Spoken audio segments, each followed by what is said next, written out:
Ashama garka fuune akkam jirtu jaallattoota fi hordoftoota chaanaalii YouTube Bilbilakoon arraswaan haraa tokko isinitti agarsiisu dhufeera. Innis gaafa dulloomtan akkamitti maal akkasiin fakkaatan appilikeeshinii isinitti agarsiisu isiniif qabadhee dhufeera. Appilikeeshinii kana keessaa kan qofa osoo hin taane wantoota baay'ee jira.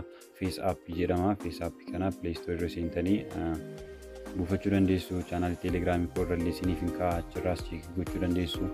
Face App keessa seennee akkamitti akka goonu isinitti agarsiisa.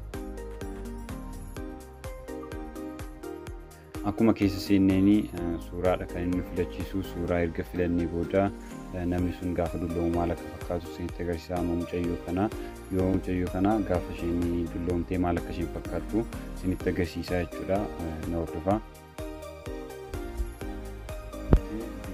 Suuraa sana asitti naaf fideera jechuudha.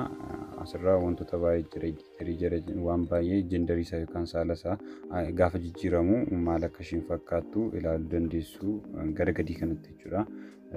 Kan biraa immoo eejii yookaan umurii isaa isaan viidiyoo kana irratti isinitti agarsiisuu dhufee akkamitti akka gootan isinitti agarsiisa. Eejii isa jedhu keessa seentu.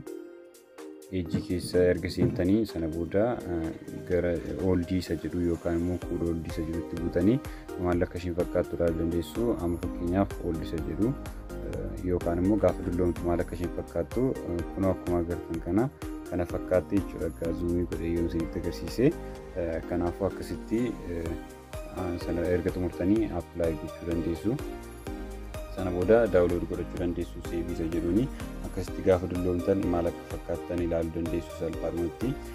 Waan daawwattaniif galatoomaa. Viidiyoo itti aanu akkamitti suuraa keenya kaartoonii goonee akkamitti akka hojjennu isinitti agarsiisa. Viidiyoo sana ilaaluu hin dagatinaa. Subscribe gochuu hin dagatinaa. Galatoomaa. Nagaatti.